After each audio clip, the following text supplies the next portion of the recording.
Bom dia, boa tarde, boa noite, aqui é o Maicon e nós vamos iniciar mais um vídeo do nosso curso de Literatura Portuguesa 2. Então esse é o módulo 1, o segmento A, né, contextualização geral do romantismo em Portugal. Então repetindo para você se localizar, Literatura Portuguesa 2, módulo 1, romantismo em Portugal, contextualização geral. Nós vamos começar com uma imagem, porque dizem, né, que uma imagem vale por 1000 palavras. Essa pintura do Turner, de 1810, ou seja, bem nos primórdios do romantismo europeu. E nós podemos ver aí, né, como o próprio título indica, Naufrágio de um Cargueiro. Então nós temos, né, águas revoltas, nós temos um navio aqui do lado esquerdo, né, o navio ele está naufragando, ele está virando de lado, né, tombando. E aqui alguns sobreviventes, né, algumas pessoas, né, desesperadamente já fugindo nos primeiros botes, alguns com vela. E aqui num plano mais destacado, né, nós podemos ver, né, mais claramente aí o desespero das pessoas tentando sobreviver. A imagem por si só, ela já mostra, né, essa força incontrolável da natureza, mas ela pode servir como uma metáfora, né, a natureza furiosa como uma metáfora dos nossos corações. E em determinados momentos, né, das nossas vidas, né, nós nos sentimos mais ou menos como na imagem desse naufrágio, né? Parece que tudo está desabando, parece que tudo está vindo abaixo, parece que tudo vai acabar, parece que é o fim do mundo. Parece que nós vivemos num ambiente completamente inseguro, né? É mais ou menos isso que a imagem ela está mostrando, né? E ela representa muito bem esse sentimento romântico, né, que pegou todo o século XIX, uma revolta, uma rebeldia diante da sociedade e diante da própria vida. Eu tenho aqui um poema do Almeida Garré, foi um dos grandes românticos portugueses, né? Eu vou ler o poema para vocês sentirem um pouco, né? A gente sente um pouco o romantismo aqui nas artes plásticas, vamos sentir um pouco o romantismo na poesia. Este inferno de amar, como eu amo. Quem mo pôs aqui n'alma, quem foi? Esta chama que alenta e consome, que é a vida e que a vida destrói. Como é que se veio atear? Quando, quando se há de ela apagar? Eu não sei, não me lembra. O passado, a outra vida que dantes vivi, era um sonho talvez, foi um sonho. Em que paz tão serena a dormir. Oh, que doce era aquele sonhar. Quem me veio, ai de mim, despertar? Só me lembra que um dia formoso eu passei, dava o sol tanta luz, e os meus olhos, que vagos giravam, em seus olhos ardentes os pus. Que fez ela? Eu que fiz? Não sei. Mas nessa hora, a viver comecei. Bom, esse poema do Garré, ele demonstra muito bem isso que nós vimos, né, aqui no Naufrágio de um Cargueiro, né, do Turner. Né, nós conseguimos de alguma maneira, né, perceber ou sentir isso através das palavras, né, e da forma, do sequenciamento com que essas palavras compõem o poema do Garré. Em termos temáticos, né, o próprio título nos ajuda a identificar que esse amor, ou seja, a atividade de amar, né, a desgraça de amar, é um inferno, mas ao mesmo tempo é uma bênção, porque aqui no final, né, ele diz assim, ó, não sei, mas nessa hora a viver comecei. Né? O amor, né, como todo mundo sabe, né, ele pode ser realmente uma bênção, como ele pode ser uma verdadeira catástrofe, né? Ou às vezes pode ser também as duas coisas ao mesmo tempo, o que nos lembra um pouco aí um antecessor importante do Garré, que é o Camões, né? Amor é fogo que arde sem se ver, é ferida que dói e não se sente, é um contentamento descontente, é dor que desatina sem doer. O Garré, à maneira dele, com um romantismo muito mais assim, descabelado, né? A gente vai usar essa expressão, romantismo descabelado, ele mais ou menos diz a mesma coisa, né? Só que de uma maneira diferente, né? Com palavras diferentes. Outra coisa que a gente pode perceber nesse poema é a pontuação subjetiva. Vejam como nós temos, né, pontos de exclamação, como nós temos reticências, como nós temos pontos de interrogação.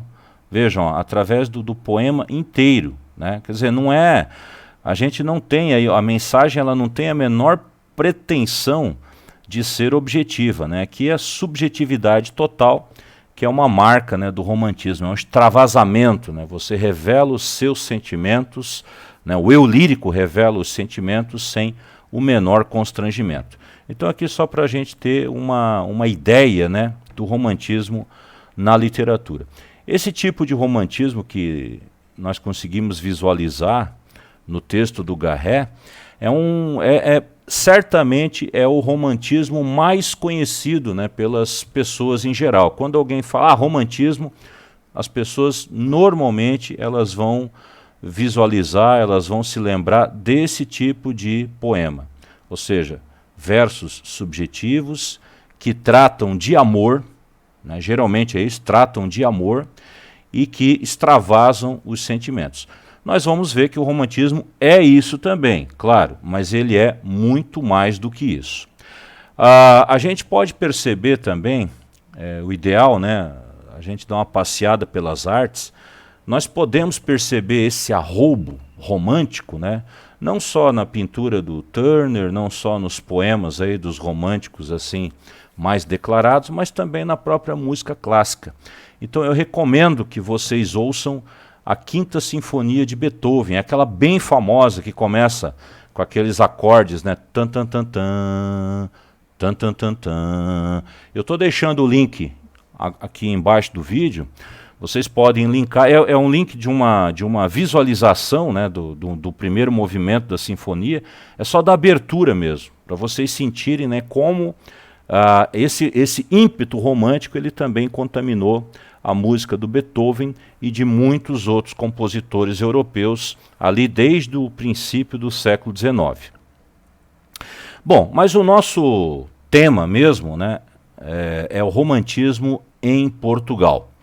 Didaticamente falando, né, ele começa em 1825 com a publicação de um poema chamado Camões, né, um livro-poema chamado Camões, do próprio Almeida Garré, e vai até 1865 com a questão Coimbra, quando os jovens lá, né, da frente, que têm tendências realistas, eles começam a brigar, eles começam a discutir com os velhos românticos. Esse período de 40 anos foi um período de grande produção cultural em Portugal e um período marcado por acontecimentos políticos muito importantes, muito particulares, que nós vamos citá-los mais para adiante. Essa imagem, né, ela é um detalhe, né, de uma obra muito importante, muito representativa que existe lá em Portugal, que é o Monumento aos Descobrimentos, também conhecido como Monumento aos Navegantes. Fica na margem direita do rio Tejo, na freguesia de Belém, lá na cidade de Lisboa. Por que na margem direita do rio Tejo? Porque era do Tejo, né, um rio ali imenso, é o principal rio de Portugal, era do Tejo que saíam as caravelas, né, para fazer os grandes descobrimentos. Foi dali que saiu a caravela, né, a esquadra do Vasco da Gama, que descobriu, né, o caminho marítimo para as Índias, e foi dali também que saiu a esquadra de Pedro Álvares Cabral, que acabou batendo aqui em Porto Seguro, aqui no Brasil. Ali pertinho também tem a Torre de Belém, que vocês estão visualizando. Essa é uma construção clássica, né? Ela é do século XVI, de 1520, se eu não me engano. E vocês podem perceber nos detalhes arquitetônicos, né, que essa torre ela possui características mouriscas, características árabes. Isso se deve à presença árabe na Península Ibérica durante a Idade Média, que acabou marcando a cultura portuguesa, a cultura espanhola, a arquitetura e inclusive a nossa língua. A língua portuguesa ela possui influxos, né? Ela possui contribuições do próprio árabe. Bom, vamos adiante. Originário da Escócia e da Alemanha, com Ossian e Goethe, o romantismo foi introduzido em Portugal por Garré em 1825, como nós já vimos, e vai até 65. O Ossian é um poeta muito interessante, porque esse poeta, na verdade, ele nunca existiu. Ele é um pseudônimo, ou mais precisamente um heterônimo, de um escritor escocês que começou a escrever contrariamente aos pressupostos da tradição clássica, né? Ou seja, esses arroubos românticos que nós vimos, por exemplo, no poema do Garré há pouco, e fez um enorme sucesso por toda a Europa.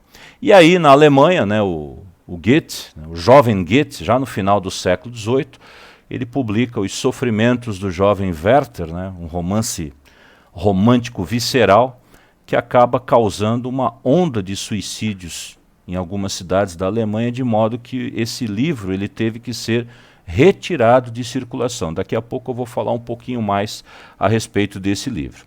No caso do romantismo em Portugal, nós temos que prestar atenção que é o seguinte, não é apenas um romantismo. É isso que tem que ficar claro para todos vocês. Nós tivemos aí pelo menos 3 romantismos, pelo menos 3 tendências que se manifestaram aí em movimentos diferentes, em gerações diferentes. Então nós temos essa primeira fase, essa primeira geração, que é uma geração de impacto nacionalista. É uma geração que trabalha com a autoafirmação da identidade nacional portuguesa, isso também devido aos acontecimentos históricos do período. Essa geração ela é marcada por Almeida Garré, Alexandre Herculano e Antônio Feliciano de Castilho, autores que nós vamos estudar adiante. Depois houve uma segunda geração.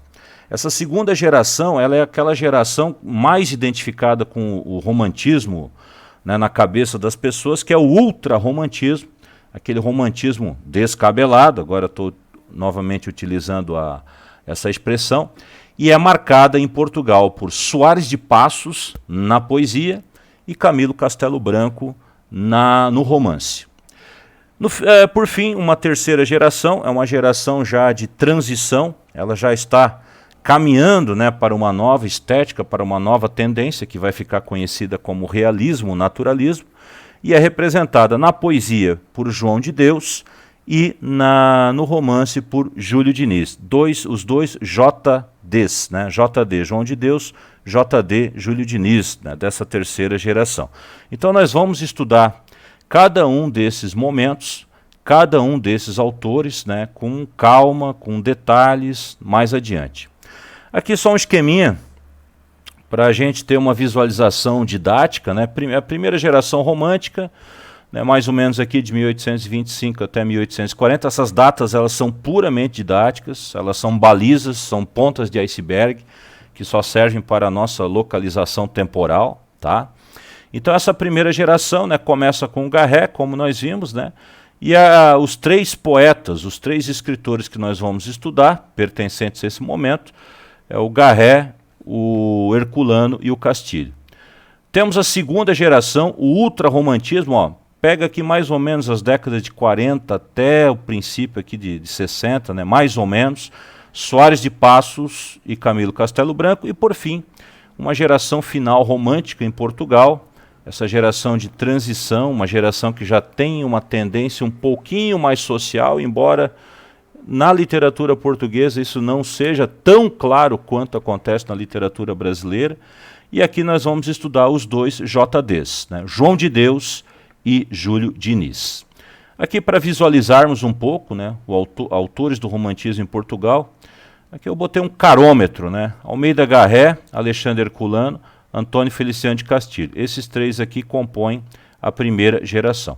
A segunda geração, Soares de Passos na poesia, Camilo Castelo Branco na prosa, né, aqui o quadro não coloca em ordem, e a terceira geração, João de Deus na poesia e Júlio Diniz na prosa no romance.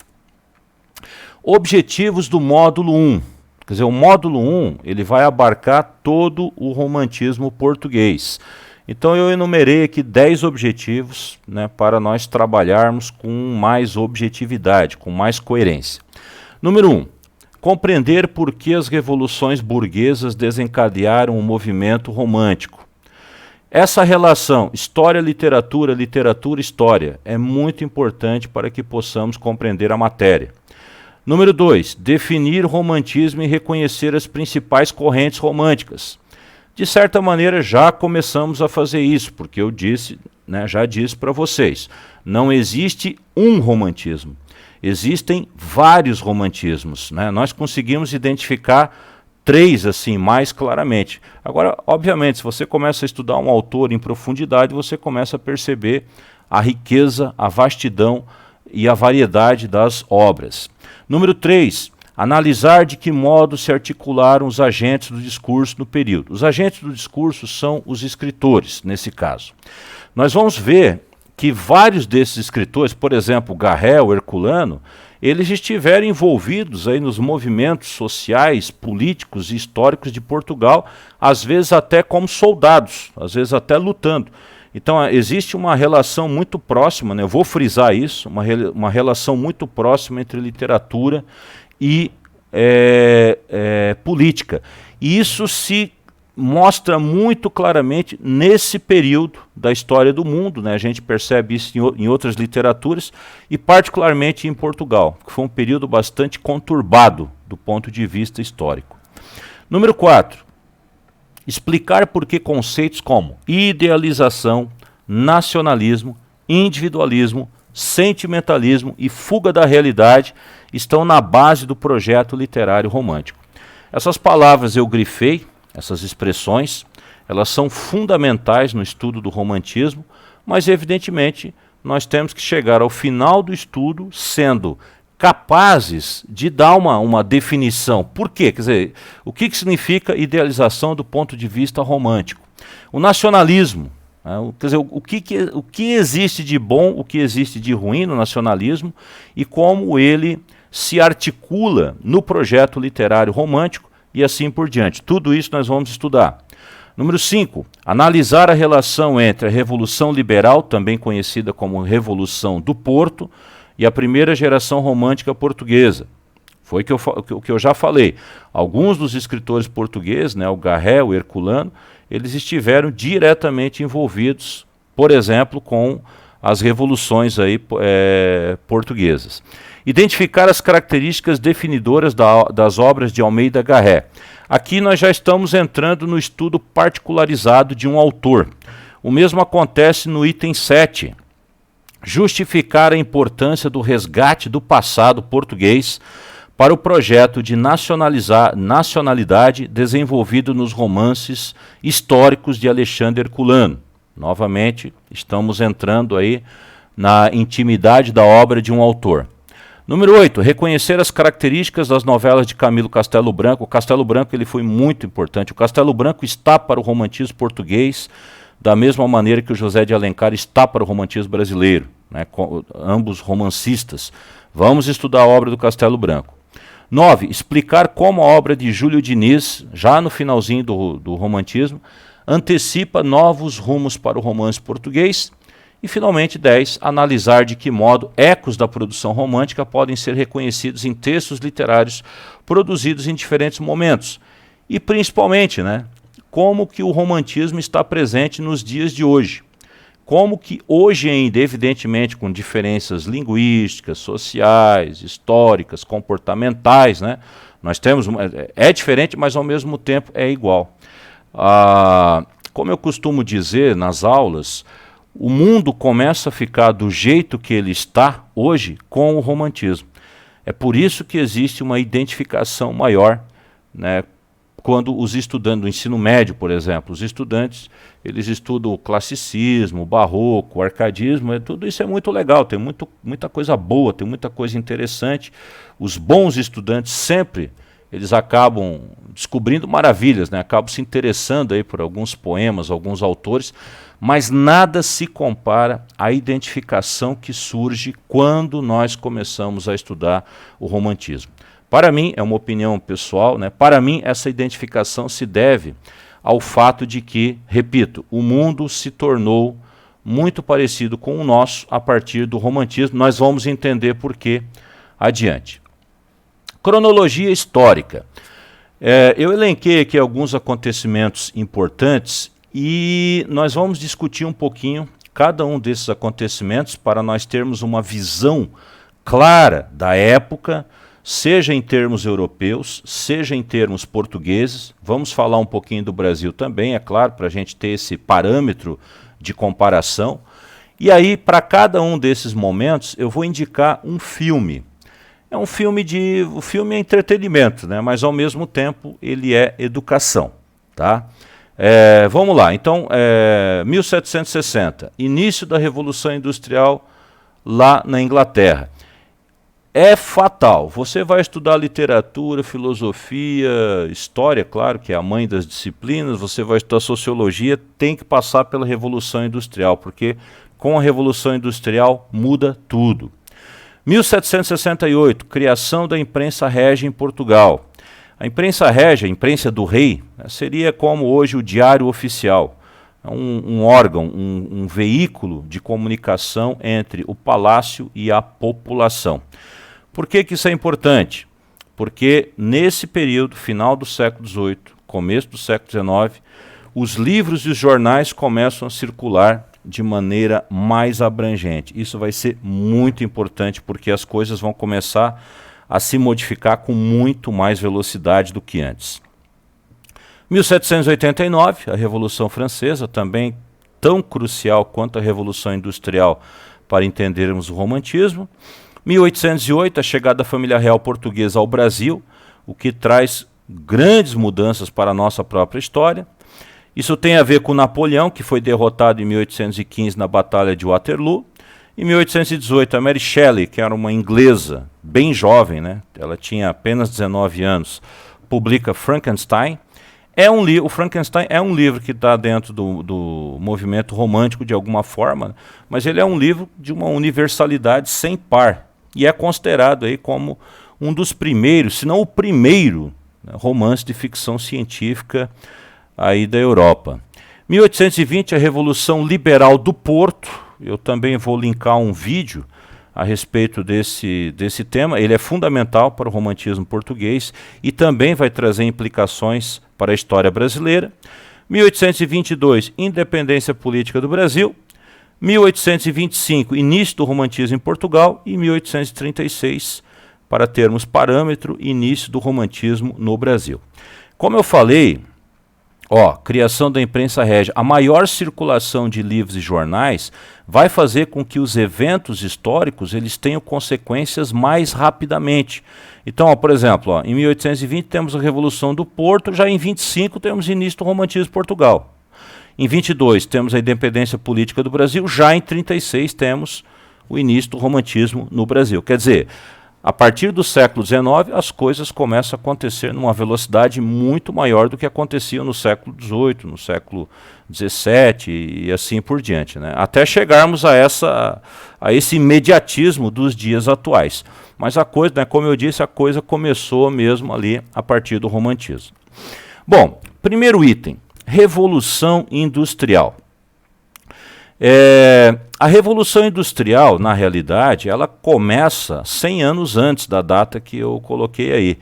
Ela começa por volta de 1750, com a criação da máquina a vapor e a adaptação dessa máquina, principalmente à indústria têxtil na Alemanha, e um clima liberal, né, liberalista em termos políticos e econômicos na Inglaterra, que possibilita uma espécie de vale-tudo, que vai trazer, por um lado, grande desigualdade social entre as classes e, por outro lado, vai ter um desenvolvimento econômico da nação, né, da Inglaterra.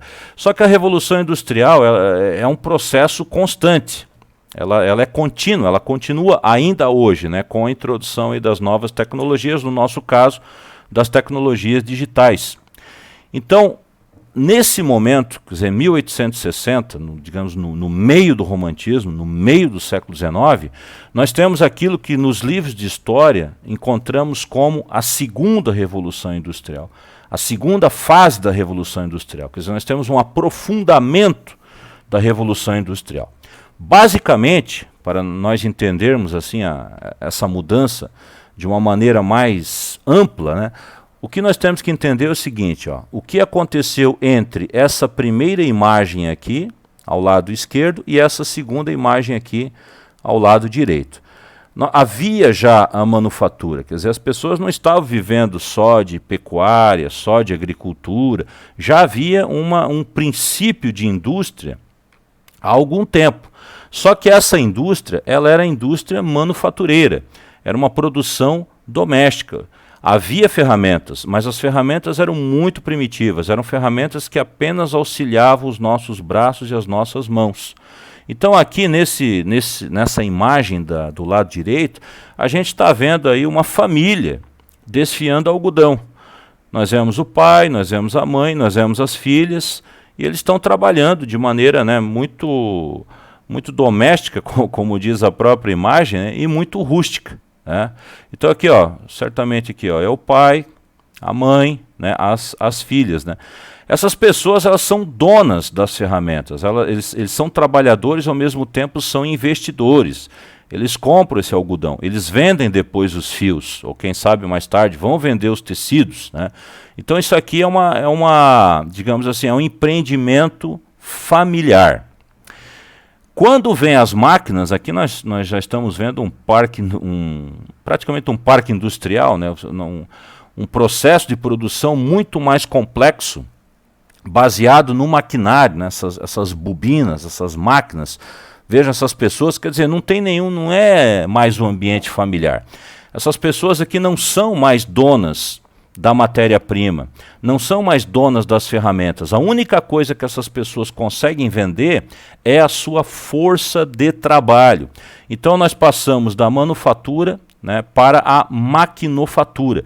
E aí os produtos, eles vão ser produzidos com muito mais rapidez e vão se tornar mais baratos, de modo que esse tipo de empreendimento familiar aqui, ó, vai naufragar, isso aqui vai deixar de existir. Então esse pai, essa mãe, essas filhas, mesmo menores de idade, com o tempo vão ter que vir para cá, ou seja, vão ter que pedir emprego na fábrica. Vão sair desse ambiente familiar, que é um ambiente mais seguro, né, um ambiente mais tradicional, e vão ter que vir para esse ambiente industrial, que é um ambiente mais frio. Vão ter que cumprir horário, vão ter que cumprir uma série de regras, enfim.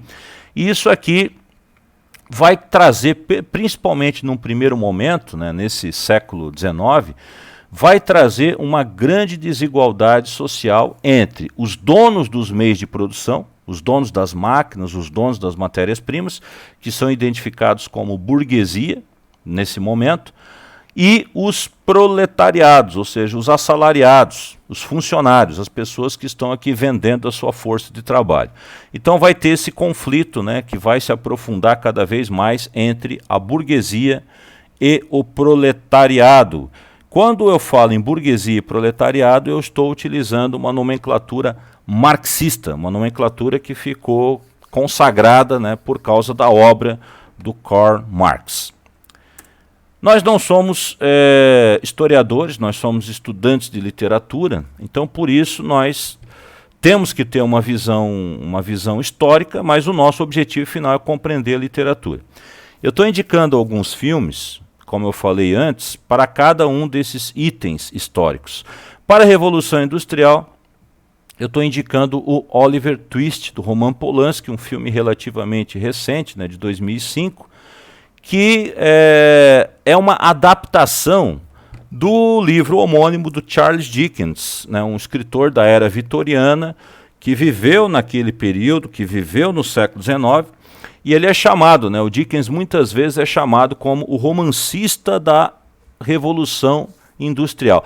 E isso a gente consegue perceber muito claramente no Oliver Twist, seja o livro, seja o filme aqui indicado. É um filme muito bom, um filme muito legal, emocionante, e a gente consegue perceber no pano de fundo, por exemplo, como funcionavam as fábricas. Por exemplo, como você tinha de um lado um grande desenvolvimento econômico, né, em termos gerais, mas particularmente você tinha grupos que acabavam sofrendo, que acabavam sendo marginalizados. O Oliver Twist, ele trata especificamente de um desses grupos, que são os menores, os órfãos, as crianças sem pai e sem mãe. Criação da imprensa régia. Isso aqui, como eu falei, também é muito legal, né? O fato de Portugal criar uma imprensa régia é mais ou menos banal, porque todos os países nesse período fizeram isso. Mas o que é interessante, eu repito, é que nós começamos a ter uma maior circulação de livros e jornais, ou seja, de informação. Aqui eu coloquei uma pintura de um pintor alemão do período também do século XIX, que eu gosto muito, que é o Karl Spitzweg. E o nome dessa pintura é Rato de Biblioteca. Então nós vemos o personagem aqui com um livro diante dos olhos, outro na mão, outro aqui embaixo do braço, outro, né, ele está em cima de uma banqueta porque ele está consultando uma grande biblioteca, né, e isso aqui eu acho muito engraçado porque demonstra que o que nós estamos fazendo hoje na internet, nas redes sociais, já acontecia lá nos primórdios das publicações. Quer dizer, esse cara aqui ele está tentando ler todos os livros ao mesmo tempo. Está tentando fazer 2, 3, 4, 10 coisas ao mesmo tempo, que é o que acontece conosco hoje em dia. Eu garanto que você que está ouvindo essa aula, que está acompanhando, certamente já deve ter dado alguma consultada no celular, ou talvez esteja fazendo mais de uma coisa ao mesmo tempo. Parece que é a nossa vida, né? Mas isso já começou lá no passado. Agora, claro, né? Não percam o foco. Quanto mais foco, mais aprendizado, isso já está provado. Para esse item, né, a maior circulação de material impresso, eu estou indicando esse filme do Goethe. É um filminho engraçadinho, divertidinho, ele tem uma pegadinha de comédia romântica e tal, mas o que é legal no filme é para você sentir o clima da época, para você conhecer um pouco do Goethe, que quando a gente fala em romantismo, o Goethe é importantíssimo, mas principalmente no final, né, aqui vai ter spoiler porque aqui é educação. No final vocês vão ver ele chegando à cidade natal e encontrando uma multidão enorme, fazendo fila para comprar um determinado livro. As pessoas, parece uma crise de abastecimento, todo mundo quer o livro, e o livreiro prometendo que o editor prometeu também que ia mandar mais exemplares, enfim. O livro era Os Sofrimentos do Jovem Werther, esse livro que eu falei, que depois causou uma onda de suicídios. É um dos livros inaugurais do romantismo alemão e europeu.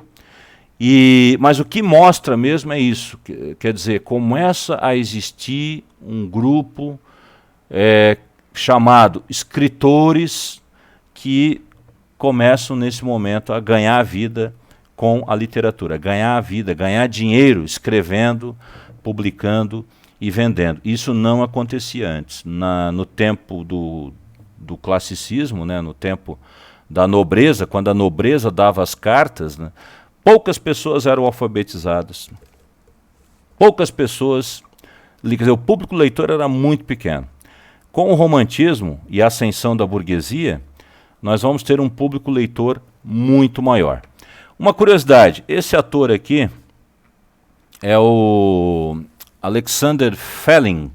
Ele participou daquele filme do Quentin Tarantino, Bastardos Inglórios. Ele é o sargento Wilhelm, aliás, que é o sargento que está comemorando o nascimento do seu filho no pub, com seus amigos, soldados, né, e soldadas, né, tem mulheres ali também. E aí, de repente, chegam os nossos heróis disfarçados de oficiais nazistas, e aí tem toda aquela situação, a famosíssima sequência do pub, uma das mais marcantes aí do cinema do Tarantino. Ele fez esse filme no ano seguinte, o Bastardos é de 2009, ele fez Goethe em 2010. E aí também uma outra curiosidade, né? Deem uma olhada no filme do Tarantino e depois assistam o Goethe, para vocês verem como um ator, um grande ator, esse cara é muito bom, como um ator ele tem desempenhos completamente diferentes quando ele está na mão de um diretor e quando ele está na mão de outro diretor. Vocês vão ver, o cara é bom, mas aqui ele não desempenha nem a metade do que ele desempenha no Bastardos Inglórios. Adiante. Aqui eu botei um poeminha do Castro Alves, né? Ó bendito que semeia livros a mancheia e manda o povo pensar. O livro caindo na alma é germe que faz a palma, é chuva que faz o mar. Vejam como Castro Alves, né, um romântico brasileiro, como ele escrevia redondo, né, como ele consegue dar essa musicalidade, trabalhar as rimas de maneira que elas não fiquem banais, né? Aqui ele está fazendo uma homenagem, uma ode aos livreiros, aos editores, aos escritores, aos professores, a todos aqueles que semeiam livros e mandam o povo pensar, né? Ou seja, essa ideia tem que estar muito clara na cabeça de vocês. Antes do romantismo, nós tínhamos uma circulação restrita de material impresso. Depois do romantismo, nós temos uma circulação ampla, muito, muito maior mesmo em termos numéricos. Antes do romantismo, o escritor não era jamais um profissional das letras, porque isso não existia. O escritor era alguém que escrevia em busca de um reconhecimento, né? Tinha esse elemento da vaidade também, mas era um reconhecimento. O escritor era uma figura de salão. Ele escrevia, ele declamava e depois as pessoas vinham e cumprimentavam. Enfim, talvez o rei dava uma comenda, dava lá algum tipo de certificação, enfim. E o escritor romântico não. O escritor romântico ele passa a ser, né, muitos deles, passa a ser um profissional das letras. Ele passa a viver dos proventos obtidos pela literatura. Revolução Francesa, né, fundamental também. Sem a Revolução Francesa não haveria romantismo. Por quê? A Revolução Francesa é um processo histórico extremamente complexo. Aí eu já estou indicando esse filme aqui, Danton, O Processo da Revolução, do André Vaida, 1982. Aqui nós temos o Gerard Depardieu, pelo jeito numa situação bem difícil, que está numa guilhotina. Essa máquina de cortar cabeça que se tornou um símbolo, né, da Revolução Francesa. A Revolução Francesa ela é fundamental por quê? Porque ela faz isso, ela tira, né, com o tempo, ela tira a nobreza do poder e faz com que essa nobreza, aos poucos, ela deixe de existir. E coloca em seu lugar uma nova classe social que agora vai ditar as regras a partir de sua visão de mundo. Essa nova classe social é aquilo que eu chamei a burguesia. Então são os comerciantes, são os industriais, são os banqueiros, são os agiotas. Essas pessoas, elas não tinham uma formação clássica. Então, por exemplo, um burguês aqui no século XVIII, no século XIX, ele vai pegar os Lusíadas do Camões, ele vai entender nada. Ele não vai curtir, ele não vai fruir, porque ele não tem aquelas referências culturais clássicas para decodificar o poema. Então é por isso que o romantismo ele tem uma mudança social muito grande, mas ele tem uma mudança estética essencial. Porque os escritores eles começam a entender que agora eles estão escrevendo para um novo público, que é muito mais amplo, que é muito mais interessante em termos de sucesso comercial ou mesmo de reconhecimento literário e tal. Os escritores eles passam agora, eles querem ser lidos pelas multidões. E por isso eles precisam fazer uma literatura diferente, uma literatura que seja mais acessível, uma literatura que não se paute tanto por essas referências clássicas, sendo que esse novo público não possui essas referências clássicas. Então, a coisa vai mudar completamente. Essa imagem que vocês estão vendo aí é uma pintura do Eugène Delacroix, um grande pintor romântico que sempre é identificado com o movimento romântico, um pintor francês, eu quis dizer que sempre é identificado com o movimento romântico, e ele pinta uma alegoria. Aqui no centro do quadro está a liberdade, ou seja, é subjetivo isso aqui, né? É como se fosse uma deusa, né, que descesse, mas essa deusa ela não é mais Vênus, ela não é mais Minerva, ela é a liberdade em si mesma, a liberdade com maiúscula. Ela está carregando aqui a bandeira da França. Ela é acompanhada por esse menino aí do lado direito, que tem um chapéu de 3 bicos e 2 pistolas. Ele está na sanha da batalha, na sanha da guerra, né? Eu gosto muito dessa figura. E aqui ao lado esquerdo nós temos tanto um burguês de cartola, provavelmente ele é um comerciante segurando um bacamarte, ao lado aqui de provavelmente um trabalhador braçal. Ele tem um tipo diferente de chapéu e vestuário, segurando uma espada. Quer dizer, o Delacroix idealizando, né, romanticamente, ele quer dizer que essa revolução ela foi uma revolução de todo o povo.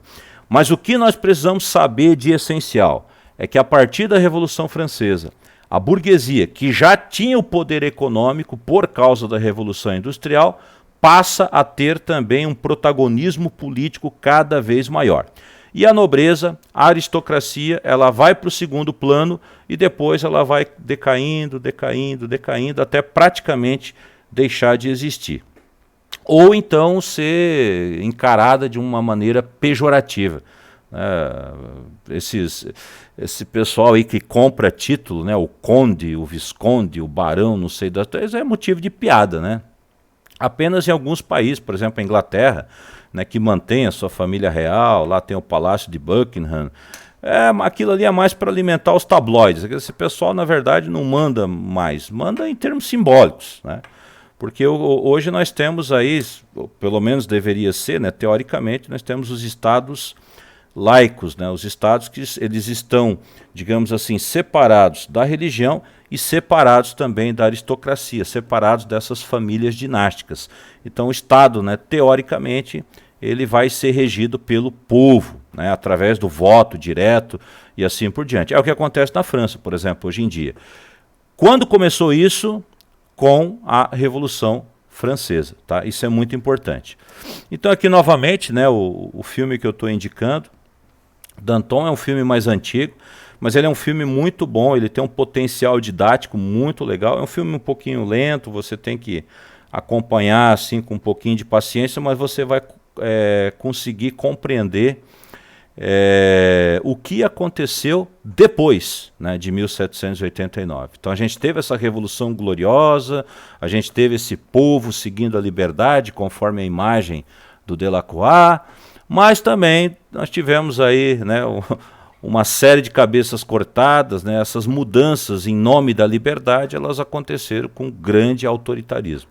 É isso que o filme do Andrzej Wajda, um grande cineasta, é isso que o filme dele mostra. Pois então, a Revolução Francesa, ela possibilitou a ascensão da burguesia e possibilitou que um cara como Napoleão Bonaparte, que não era nobre, ele na verdade era ninguém, como que um cara como o Napoleão Bonaparte pôde chegar ao comando do exército francês. Ele pôde se tornar de soldado raso, ele pôde se tornar um general, graças à capacidade de estrategista militar que ele tinha. Antes da Revolução Francesa, isso seria impossível. Por quê? Só os nobres, só quem tinha sangue azul, só quem via de uma família muito tradicional e que podia chegar aos altos cargos das Forças Armadas francesas. Depois da Revolução Industrial, da Revolução Francesa, as coisas elas foram se modificando de modo que um Zé Ninguém como Napoleão pudesse tomar o poder e se tornar um ditador e fazer um projeto de expansão do território francês. Ele queria dominar a Europa inteira. O cara era louco, era como o Pink o cérebro, né? Ele tinha aquela síndrome de mamãe eu quero dominar o mundo, mamãe eu quero ser o dono do planeta. E aí ele teve muito sucesso no primeiro momento, ele conquistou vários territórios, venceu inúmeras batalhas, só que o problema é o seguinte, ele evidentemente encontrou a Inglaterra no meio do caminho. A Inglaterra sempre uma força militar e econômica poderosíssima. E aí, como é que ele ia fazer para invadir a Inglaterra? Não tem como invadir a Inglaterra, porque a Inglaterra é uma ilha, um conjunto de ilhas, e militarmente falando, para você invadir uma ilha, é dose, você precisa de muita gente. Você precisa aí, vai lá, de uns 10 agressores para cada defensor que tem no outro lado, porque o desembarque é extremamente complicado. Então o que o Napoleão fez? Como ele não ia conseguir tomar a Inglaterra, ele pensou, eu vou matar os ingleses de fome, então eu vou isolar a Inglaterra, né, do restante do continente. Aí ele propôs esse embargo econômico continental, ele impôs o embargo econômico continental, isolando, né, a Inglaterra dos outros países com quem ela tinha relações comerciais. Um desses países era Portugal, um país pequeno, mas um país importante, porque possuía possessões em todos os continentes, né, possuía colônias em todos os continentes, e estava aí mandando e recebendo navios de mercadoria de Portugal já há muito tempo. O Napoleão disse, olha, se vocês portugueses mandarem mais um mísero navio, eu vou invadir. Ele já tinha dominado o território da Espanha, e já havia soldados ali na Península Ibérica, soldados franceses, então quer dizer, o perigo era real. E o Dom João VI, que nós conseguimos ver nessa reprodução, né, essa seria a aparência dele, né, na época não havia máquina fotográfica. O Dom João VI, o que ele faz? Ele continua negociando com a Inglaterra, porque ele não tem escolha, na verdade. Napoleão manda invadir o território português. O Dom João pega toda a sua corte, pega tudo que tinha, né, por exemplo, a Biblioteca Real, praticamente todo o dinheiro que havia em Portugal, coloca tudo nos navios e vem para o Brasil. No primeiro momento eles iam se fixar na Bahia, mas depois eles descem e se fixam no Rio de Janeiro, que já era a capital do Brasil. O Rio de Janeiro foi a segunda capital do Brasil, a primeira foi Salvador e a terceira e atual é Brasília. E o Dom João VI, então, ele chega em 1808. E aí a coisa muda aqui no Brasil, porque daí o Brasil ele deixa de ser uma colônia e se torna um reino, né? Reino Unido ao Reino de Portugal e de Algarves. Outra coisa muito importante, por isso que os historiadores eles são doidos por esse episódio. Historiadores portugueses, espanhóis, brasileiros, australianos, ingleses. Você vai ver gente, praticamente todo mundo, estudando esse episódio que marcou a história de Portugal e do Brasil. É porque nunca um império foi comandado de uma de suas colônias. Isso só aconteceu uma vez. Isso só aconteceu com o Império Português, que foi comandado aqui do Rio de Janeiro. Então, por isso que é um fato único aí na história dos impérios, né, na história do colonialismo. Bom, o Dom João VI ele vai fazer muitas outras coisas, né? Ele abre o Brasil, por exemplo, para as Nações Unidas, que no primeiro momento é só a Inglaterra, e aí o Brasil começa a praticar também o comércio, porque antes o Brasil só podia praticar o comércio com Portugal. Agora o Brasil vai poder praticar o comércio com outras nações, é o primeiro passo para a independência. Sobre esse período, eu sempre gostei de exibir. Quando eu era professor do ensino médio, em muitas ocasiões eu exibi o filme inteiro. Carlota Joaquina, Princesa do Brasil. Brasil assim com Z mesmo, tá? Da Carla Camurati, 1995. Aqui nós estamos vendo o Marco Nanini no papel de Dom João VI e a Marieta Severo no papel de Carlota Joaquina. A Carlota Joaquina era a princesa espanhola que nessa dança das coroas, né, ela se casou, quando era muito menina ainda, ela se casou com o Dom João VI para solidificar esse pacto entre a coroa dos Bragança e a coroa dos Habsburgos, né? Ou seja, entre Portugal, Espanha, enfim, Áustria estava no meio disso. Na época das monarquias, né, as questões políticas elas eram resolvidas a partir de casamentos. Esse filme, ele por um lado, tá, e aí tem que tomar um pouquinho de cuidado. Por um lado, esse filme ele é muito bom em termos didáticos, porque ele dá para o aluno uma visão mais ou menos clara do que era o Brasil naquele tempo, do que era a Europa naquele tempo, e quais foram as consequências dessa mudança da família real para o Brasil. Você vê, é bem concreto. Por outro lado, esse filme ele é uma comédia. E o Dom João ele é retratado como um bobalhão, na maior parte dos casos. Tá? Existem cenas ali que colocam o rei numa situação assim de ridículo total. Então, muitos historiadores, na época e hoje ainda, eles criticam esse filme porque muitos historiadores consideram o Dom João VI, na verdade, um estrategista habilidoso, um político astucioso. Outros dizem, esse cara foi um covarde, ele deveria ter ficado em Portugal e ter lutado contra Napoleão.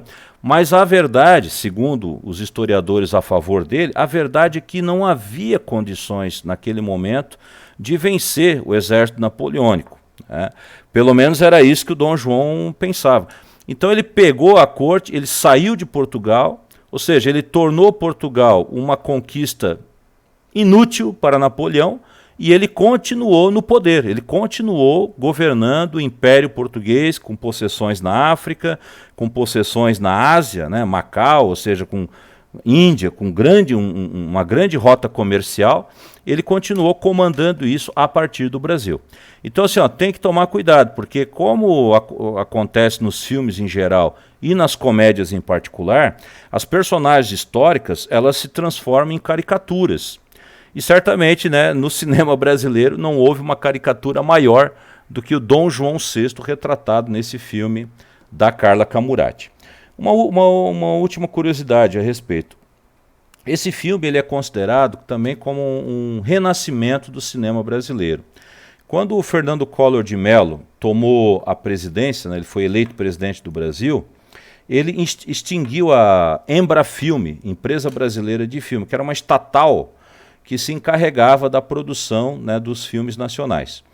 E aí ninguém mais fez filme. Então ali 91, 92, 93, 94 foi um período muito difícil, com a produção audiovisual brasileira praticamente no zero, né, a produção cinematográfica. Nessa época até os Trapalhões tiveram dificuldades para fazer filme, até a Xuxa teve dificuldade para fazer filme. E aí esse filme aí, Carlota Joaquina, né, que surge logo depois desse momento difícil, é considerado aí um filme como um renascimento, né, uma retomada, aliás, essa é a palavra que eles usam, né, a retomada do cinema nacional. Então vejam, tá? Quer dizer, para entender bem a chegada da família real ao Brasil, tem que ler, não tem outro jeito. A leitura é a fonte mais segura. Mas, né, esse filme também, ele como atividade mnemônica, ele ajuda bastante. Mas tem que, repito, tem que tomar cuidado com a figura do Dom João e da própria Carlota Joaquina, né, que aqui também ela é retratada de uma maneira mas é muito caricatural. Vamos lá. Pois então, né, tudo que sobe desce, tudo que vem tem volta. O Napoleão venceu, até que ele perdeu na Batalha de Waterloo, na Bélgica. Waterloo é uma cidade da Bélgica. Ele perdeu em 1815. E aí o poder vai ser retirado dele, e aí o quadro europeu se modifica novamente.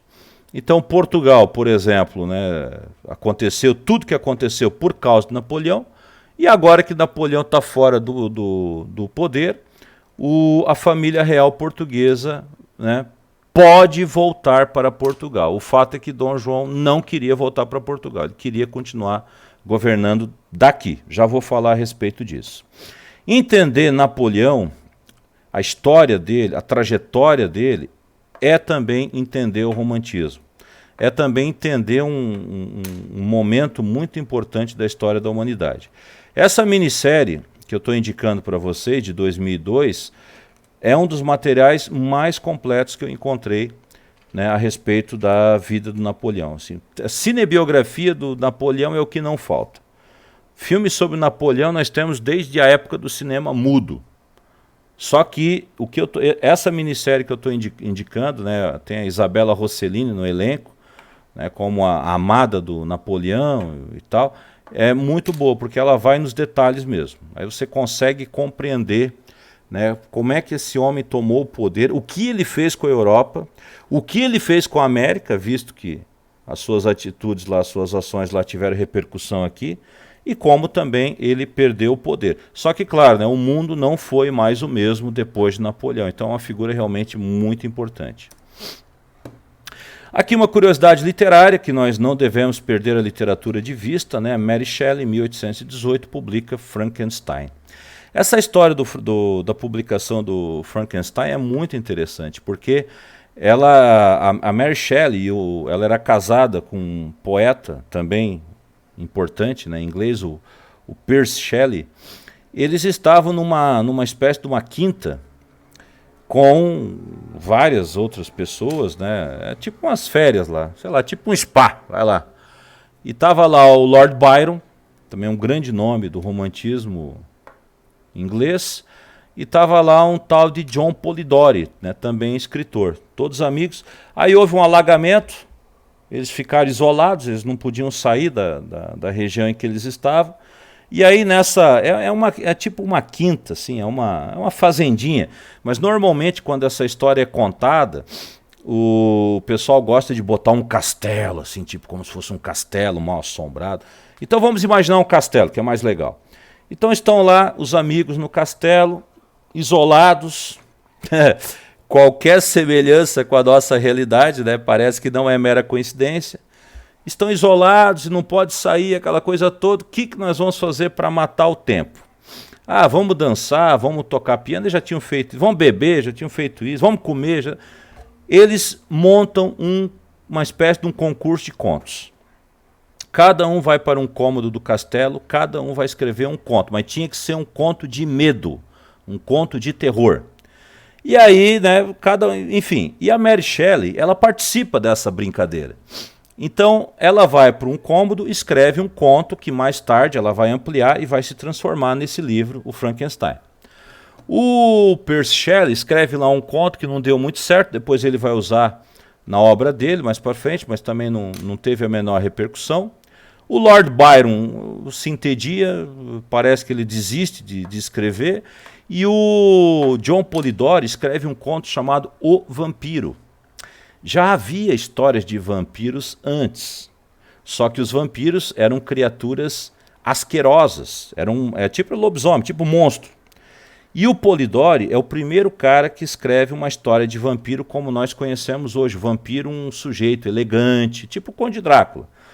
Um aristocrata, decadente, mas muito elegante, que tem aquela fineza toda, que seduz as suas vítimas, né, e na hora H mostra as suas presas.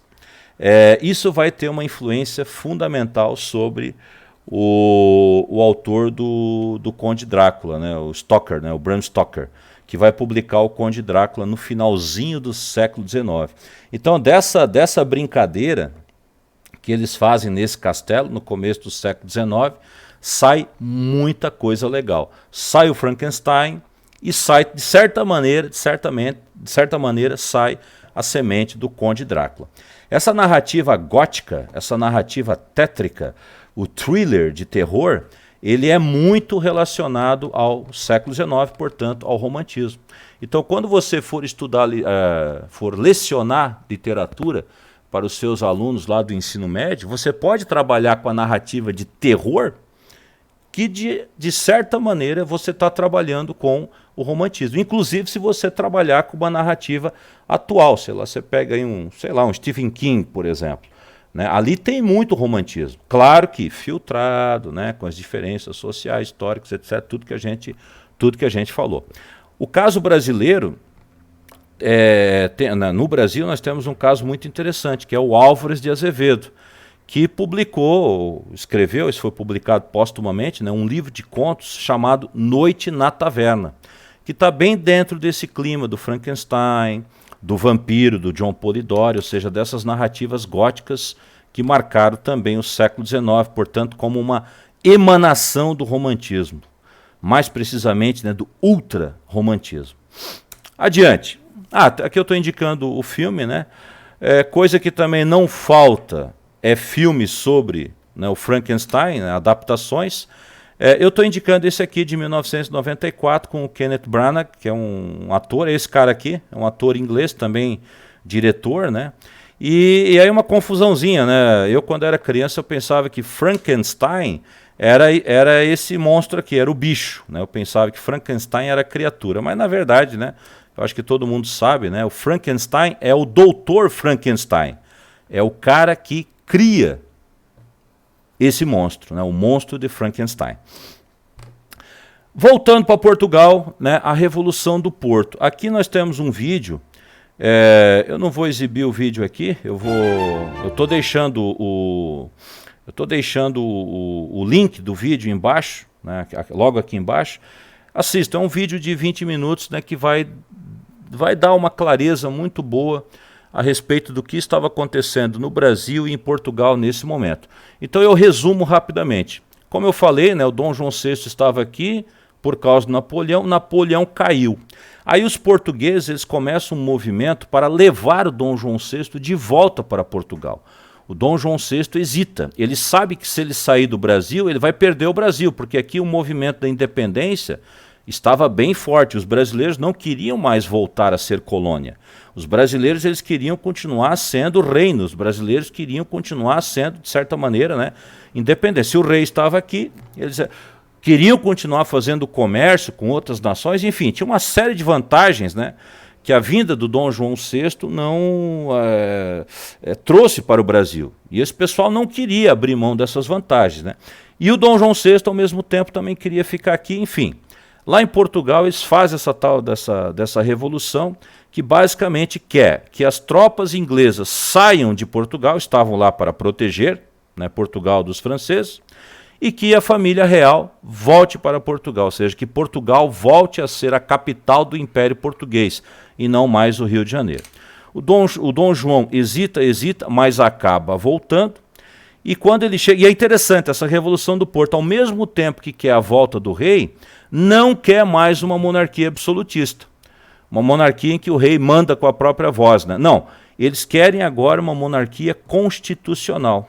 O Dom João VI chega ao Porto, lá em Portugal, e ele é obrigado a assinar uma Constituição cujo texto nem estava escrito ainda. Havia umas premissas ali, isso vocês vão ver claramente no vídeo, mas o texto mesmo não estava pronto, então foi praticamente a mesma coisa que assinar um cheque em branco, né? Então isso foi muito importante para a história de Portugal, porque Portugal sai de um regime absolutista e entra num regime constitucional. Continua sendo monarquia, beleza, mas agora existe uma Constituição que o rei vai ter que seguir.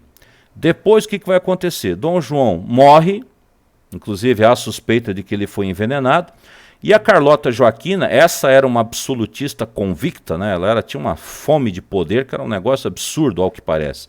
Ela toma o poder através do seu filho Dom Miguel, e aí ela instaura uma espécie de reinado de terror, começando a perseguir as pessoas, a prender, a torturar, certamente a matar. Quer dizer, Portugal ali passa por um período bem complicado. E aí que o nosso imperador, o nosso primeiro imperador, né, o Dom Pedro I, ele vê que ele tem que voltar para Portugal. Então ele abdica do trono, as coisas não estavam muito boas aqui no Brasil. Ele deixa o trono brasileiro, né, para o seu filho, de 5 anos na época, o Dom Pedro II, e aí ele vai para Portugal, ele monta um exército, e, por exemplo, o Garré estava nesse exército como soldado, herculano, eles eram bem jovens, e eles invadem Portugal, e aí tem uma luta entre as tropas do Dom Pedro II, aliás, do Dom Pedro I, que lá é chamado de Dom Pedro IV, isso causa bastante confusão na cabeça dos alunos, contra o seu irmão Dom Miguel. O Dom Pedro IV vence, e aí Portugal então fica com uma uma monarquia constitucional. O Dom Pedro I vai morrer logo em seguida, mas a sua filha, né, vai ser a rainha, ela vai ser coroada. Isso garante que o absolutismo ele não volte para Portugal e que Portugal fique com uma monarquia constitucional. Esse é o pano de fundo, é o panorama do romantismo português em termos históricos. Aqui também, claro, como vocês sabem, né, essa vinda da família real em 1808 já é uma espécie de independência do Brasil. Uma independência econômica, por assim dizer, porque, como eu falei, o Brasil passa a praticar o comércio com outras nações. Em 22 nós temos a independência política, por isso que eu boto aqui, independência política do Brasil. E em 36, né, com o romantismo, a gente vai ter uma tentativa de independência cultural. Então são as 3 independências do Brasil. 1808 a independência comercial e econômica, e em 22 a independência política, em 36 independência cultural. Por que independência cultural? Porque, como eu falei para vocês, o romantismo brasileiro, assim como o português, assim como o inglês, assim como o francês, num primeiro momento ele é eivado de nacionalismo. E esse nacionalismo é que representaria dessa independência cultural, que também não foi lá muito bem realizada, mas esse era o clima da época. Para a independência do Brasil, eu recomendo um filme chamado Independência ou Morte, do Carlos Coimbra. Esse é um filme já bem antigo, você encontra no YouTube, né, 1972, E nós temos aqui, né, certamente muita gente conhece, né, o Tarcísio Meira, na época em que ele era galã, ele representa aqui o papel do Dom Pedro I, né, aquele que dá o grito do Ipiranga nessa imagem que foi eternizada, né, essa cena que foi eternizada pelo Pedro Américo numa pintura de 1888. Né. O Pedro Américo é engraçado, ele pinta o grito do Ipiranga às vésperas praticamente da proclamação da República, né, do final da monarquia no Brasil. Beleza? Independência ou morte. E aí nós temos, né, depois de tudo isso que eu contei para vocês, nós temos o surgimento do romantismo em Portugal, 1825, a publicação do poema Camões, desse cara aqui, que é o João Batista Leitão de Almeida Garré. E também, né, claro, logo depois nós temos o romantismo no Brasil. Esses três aqui, eles representam, né, os três grandes poetas de cada uma das gerações românticas, né? O Gonçalves Dias, que representa esse primeiro romantismo mais nacionalista, ele vai falar muito, por exemplo, dos índios, ele vai falar muito, por exemplo, das matas, a natureza exótica tropical, né? Ou seja, é nacionalista. A segunda fase aqui, ó, o Álvares de Azevedo, que eu falei para vocês, autor de Noite na Taverna, é o ultra-romantismo, aquele romantismo mais gótico, né, mais descabelado. Guardem essa expressão, romantismo descabelado, né, com uns poemas assim, um canto da morte, um negócio bem... Os jovens normalmente gostam bastante. E aqui já o Castro Alves, né, no momento final, um momento de transição do romantismo para o realismo. Castro Alves tem esse romantismo mais social. Ele continua idealizante, ele continua subjetivo, ele continua emotivo, mas ele já sai, digamos, da pura e simples dor de cotovelo, da pura e simples desilusão em relação à vida e começa a tratar de temas sociais. Por exemplo, a abolição, né? O Castro Alves, ele tem muitos poemas e poemas importantes em que ele denuncia a violência que era praticada contra a população negra, né, contra os escravos na época. O principal deles, sem dúvida, é o navio negreiro. Beleza, moçada? Então temos aqui, né, o final do nosso primeiro segmento do módulo 1, uma contextualização mais geral do romantismo. Voltarei com o segmento B do módulo 1. Valeu, obrigado pela atenção e até a próxima.